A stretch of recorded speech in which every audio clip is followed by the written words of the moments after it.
Viewers, अस्सलाम वालेकुम। मैं हूं Ali and welcome to my channel Sonic Expert. आज 16 अप्रैल और ट्यूसडे का दिन है। गोल्ड प्राइस रिलेटेड वीडियो लेकर आपकी खिदमत में हाजिर हूं। गुजारिश करूंगा उन लोगों से जो चैनल पर फर्स्ट टाइम आए हैं, काइंडली इसको सब्सक्राइब करें और बेल आइकन जरूर दबाएं ताकि उन्हें आने वाली वीडियोस का नोटिफिकेशन मिले।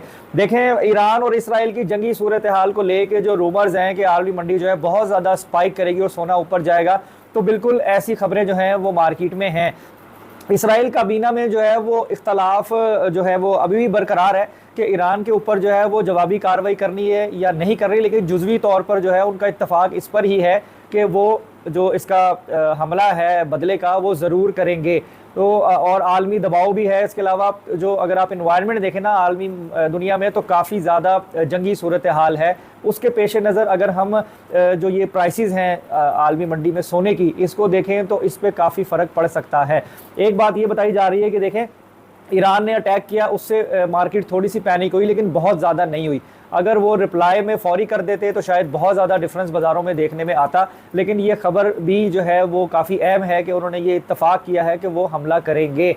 तो इससे भी मार्केट अफेक्ट होगी, बल्कि थोड़ी सी हुई भी है कि आलमी मंडी में हल्का सा जंप जो है, एक हल्का सा पंप जो है वो देखने में आया है। अब उससे लोकल मार्केट में गोल्ड की प्राइस पे क्या फ़र्क पड़ा है और लोकल मार्केट किस तरह मूव कर रही है, मैं उस पर भी थोड़ा सा आपको बता देता हूँ। और उसके अलावा जो है वो कितना महंगा हुआ है आलमी मंडी में सोना, ये भी देख लेते हैं। देखें, 1 ट्रॉय आउंस जो $2350 पर था, 2358 1 ट्रॉय आउंस का जो सोना था, वो इस वक्त $2376 पर है, यानी $2376 फी ट्रॉय आउंस इस वक्त आलमी मंडी में रेट है। अगर मैं डॉलर की बात करूं तो डॉलर स्टिल कैप्ड है, उसमें कोई ऐसा डिफरेंस नहीं आ रहा। 279 जो है वो ओपन मार्केट में है और 278.45 जो है वो इंटर बैंक का रेट इस वक्त चल रहा है।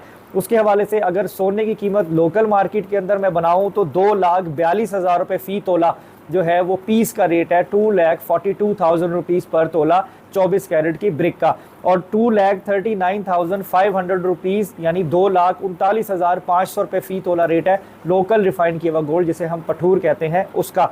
अब ये जो डिफरेंस है ना लोकल मार्केट के अंदर, इसमें एक अहम बात वो ये है कि ख़रीदने और बेचने के रेट के अंदर जो फ़र्क रखा जा रहा है ना, वो स्टिल अब भी उसी तरीके से है कि जिससे ख़रीदने वाला भी परेशान है और बेचने वाला भी परेशान है।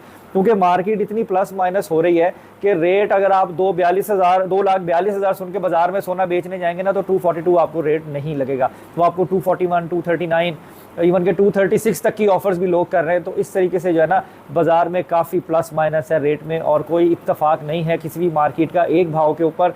तो मेरे ख्याल में ऐसी इन्वायरमेंट में ख़रीदना बेचना जो है वो काफ़ी मुश्किल हो जाता है। तो अगर ऐसे इन्वायरमेंट में कोई मुझसे कहे कि जी क्या हम सोना खरीदें या हम सोना बेचें, तो देखें इसका जवाब मेरे लिए देना बहुत मुश्किल होगा, क्योंकि मुझे भी प्राइस को मार्केट के अकॉर्डिंग ही लेके जाना है। जब आप खरीदने जा रहे हो तो आपको थोड़ा ओवर महंगा लगाया जा रहा है, और जब आप बेचने जा रहे हो तो आपका काफ़ी ज़्यादा सस्ता लगाया जा रहा है। तो ऐसे में जो आपका प्रॉफिट का जो पॉइंट होता है ना, वो आपका डिस्ट्रॉय हो जाता है। तो इन दी एंड बॉटम लाइन यही बताऊंगा कि जो लोग इस फील्ड में हैं, जो लोग जूलर्स हैं या जो सोने में लेना देना कर रहे हैं, बेसिकली फ़ायदा उनका ही है। वो ही दोनों तरीक़ों से प्रॉफिट इस इन्वायरमेंट में कमा सकते हैं, नॉर्मल आदमी जो है वो नहीं कर सकता। तो ख़रीदने और बेचने के हवाले से जो डिसीजन मेकिंग है वो आपने अपनी खुद लेनी है। अगर आप अच्छे प्रॉफिट पर है और आप समझते हैं कि जी ठीक है, मैं यहाँ पे अपनी लक पे रिलाई करते हुए मैं अपने 50% पे चांस ले लेता हूँ या 70 पे चांस ले लेता हूँ, जो अल्लाह ने मुझे इसमें बरकत दे दी है, मैं खुश हूँ। अगर दोबारा कुछ और महंगा होना होगा तो मैं अगेन डिप में लेके दोबारा इन हो जाऊँगा। आप फैसला अपना खुद कर सकते हैं।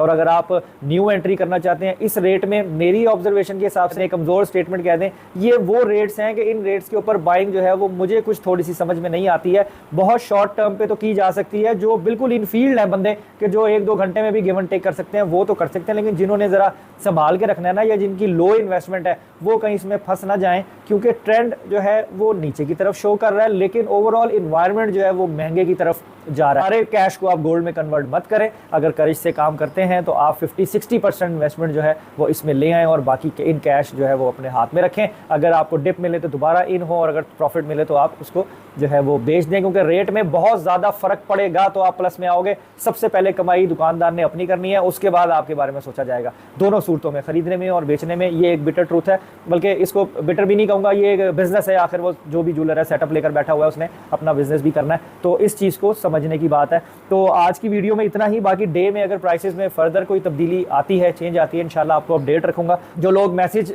करते हैं उन पे वीडियोस पर, उनका बहुत शुक्रिया। लेकिन अगर डिटेल में किसी भी सवाल का जवाब आप चाहते हो या बात करना चाहते हो, काइंडली आप इंस्टाग्राम को फॉलो करके वहाँ मैसेज कर दिया करें, मैं वहाँ रिप्लाई भी करता हूँ, वहाँ मेरी क्लाइंट से बात भी हो जाती है। तो अपना बहुत ख्याल रखें, मुझे दुआ में याद रखें। इंशाल्लाह नेक्स्ट वीडियो में मुलाकात होगी। अल्लाह हाफिज़।